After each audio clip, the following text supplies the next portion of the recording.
दोस्तों तो इस वीडियो में बात करेंगे ऑन ईएमआई टेक्नोलॉजी आईपीओ के बारे में। तो आज आईपीओ का पहला दिन है, तो चलिए देखते हैं कि आईपीओ डे 1 में कितना सब्सक्राइब हुआ है, प्रीमियम इसका किस प्राइस के ऊपर ट्रेड कर रहा है और इस आईपीओ में आगे अप्लाई करना चाहिए या फिर नहीं करना चाहिए। वैसे वीडियो शुरू करने से पहले मैं बता दूं, वीडियो सिर्फ और सिर्फ एजुकेशन और इन्फॉर्मेशन के पॉइंट ऑफ व्यू से बनाई जा रही है, तो कहीं भी कोई भी डिसीजन लेने से पहले अपनी खुद की एनालिसिस जरूर कर लें। तो चलिए वीडियो को शुरू करते हैं। सबसे पहले आईपीओ की डिटेल्स की बात करें तो आईपीओ 30 अप्रैल को यानी कि आज ही ओपन हुआ है और ये 5 मई को क्लोज होने वाला है। आईपीओ का लिस्टिंग 8 मई को होगी। फेस वैल्यू ₹1 पर शेयर है। बुकिंग प्राइस 171 है और आईपीओ में 87 शेयर्स का लॉट रखा गया है। आईपीओ 926 करोड़ का है, जिसमें 850 करोड़ का फ्रेश इशू है और 76 करोड़ का ऑफर फॉर सेल रखा गया है। ये मेन बोर्ड आईपीओ है, कंपनी बीएससी और एनएससी के ऊपर लिस्ट होने वाली है। आईपीओ में रिजर्वेशन पोर्शन को देखें तो क्यूआईबीएस के लिए इस आईपीओ में करीब 50% का पोर्शन है, जिसमें एंकर इन्वेस्टर्स के लिए 30% और एक्स एंकर इन्वेस्टर्स यानी कि क्यूआईबीएस के लिए 20% का पोर्शन रखा गया है। एचएनआईस के लिए करीब 15% का पोर्शन है, जिसमें बिग एचएनआईस के लिए 10% और स्मॉल एचएनआईस के लिए 5% का पोर्शन रखा गया है और रिटेलर्स के लिए आईपीओ में 35% का पोर्शन है। इस आईपीओ में एंकर इन्वेस्टर्स को 1,62,44,216 शेयर्स ऑफर किए गए हैं, यानी कि 277 करोड़ से ज़्यादा का पोर्शन एंकर इन्वेस्टर्स को एलोकेट किया गया है। तो चलिए अब इसके एंकर लिस्ट को भी देख लेते हैं।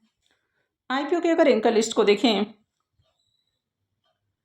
तो आईपीओ के एंकर लिस्ट में यहाँ पर आपको कई सारे म्यूचुअल फंड्स कंपनियाँ देखने को मिल रही हैं।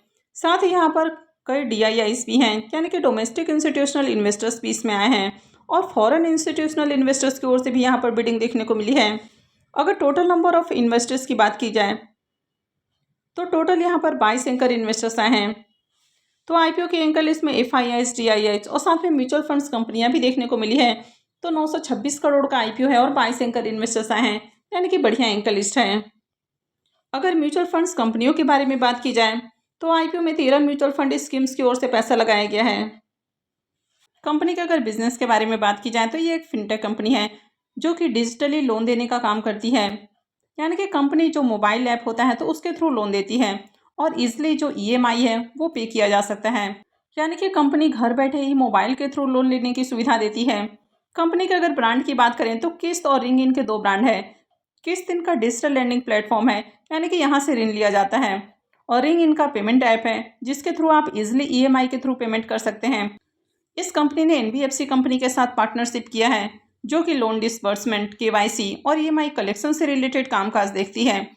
तो कंपनी के अगर ओवरऑल बिजनेस को देखा जाए तो बिजनेस तो अच्छा है, लेकिन जिस तरह से कंपनी डिजिटली लोन देने का काम करती है तो इनके जो लोन होते हैं वो काफ़ी अनसिक्योर लोन होते हैं और इनका करीब 94% लोन अनसिक्योर लोन है। तो ये इसमें एक बड़ा रिस्क है। और जिस तरह का कंपनी बिजनेस करती है, यानी कि जिस तरह कंपनी डिजिटली लोन देने का काम करती है, तो इस तरह के बिजनेस में ग्रोथ की बहुत ज़्यादा अपॉर्चुनिटी है। लेकिन साथ ही ये जो बिजनेस है ये हाई रिस्क वाला बिजनेस हो जाता है, क्योंकि एक तो इनका लोन बहुत ज़्यादा अनसिक्योर होता है और ये जो सेगमेंट है ये भी हाईली कॉम्पिटेटिव सेगमेंट है। कंपनी के अगर ओवरऑल फाइनेंशियल को भी देखें तो कंपनी के फाइनेंशियल भी बहुत अट्रैक्टिव नहीं है, यानी कि कंपनी का एसेट और इनकम तो इंक्रीज हुआ है, लेकिन फाइनेंशियल 25 के अंदर देखें तो कंपनी का इनकम और साथ ही इसका जो प्रॉफिट है वो भी डाउन है। कंपनी का EBITDA और नेटवर्थ बढ़ा है, कंपनी के पास भी 1242 करोड़ का रिजर्व है, लेकिन अगर कर्ज को देखें तो कंपनी के ऊपर कर्ज कहीं ज़्यादा है, 2000 करोड़ से भी ज़्यादा का कर्ज है। तो ये भी इसमें एक बड़ा रिस्क है कि कंपनी के ऊपर डेट भी बहुत ज़्यादा है, यानी कि जो ओवरऑल फाइनेंशियल है ये भी ज़्यादा अट्रैक्टिव नहीं है, काफ़ी रिस्की कंपनी है। आईपीओ के डे 1 के सब्सक्रिप्शन फिगर को देखें तो डे 1 में आईपीओ 0.25 टाइम यानी कि 25% सब्सक्राइब हुआ। क्यूआईबीएस पोर्शन में आईपीओ को 0.69 टाइम सब्सक्राइब किया गया है। तो क्यूआईबीएस की ओर से देखें तो पहले दिन ही आईपीओ 50% से ज़्यादा सब्सक्राइब हुआ है, यानी कि पहले ही दिन क्यूआईबीएस की ओर से थोड़ी डिमांड आई है। एचएनआईस पोर्शन में आईपीओ 0.11 टाइम सब्सक्राइब हुआ, जिसमें बिग एचएनआईस पोर्शन 0.13 टाइम और small HNIs portion 0.07 time subscribe किया गया है। रिटेलर्स की ओर से आईपीओ को 0.06 टाइम सब्सक्राइब किया गया है। तो पहले दिन आईपीओ में 10,566 एप्लीकेशंस लगा है, यानी कि पहले दिन आईपीओ में देखें तो कुछ खास बिडिंग देखने को नहीं मिली है और किसी भी पोर्शन में ज़्यादा एप्लीकेशंस नहीं लगा है। हालांकि बाकी के पोर्शन के कंपेयर में अगर क्यूआईबीएस की ओर से देखें तो पहले दिन ही क्यूआईबीएस की ओर से आईपीओ में अच्छी डिमांड आई है। हालांकि बहुत हाई डिमांड नहीं है, फिर भी बाकी के पोर्शन के कंपेयर में थोड़ी बढ़िया डिमांड है।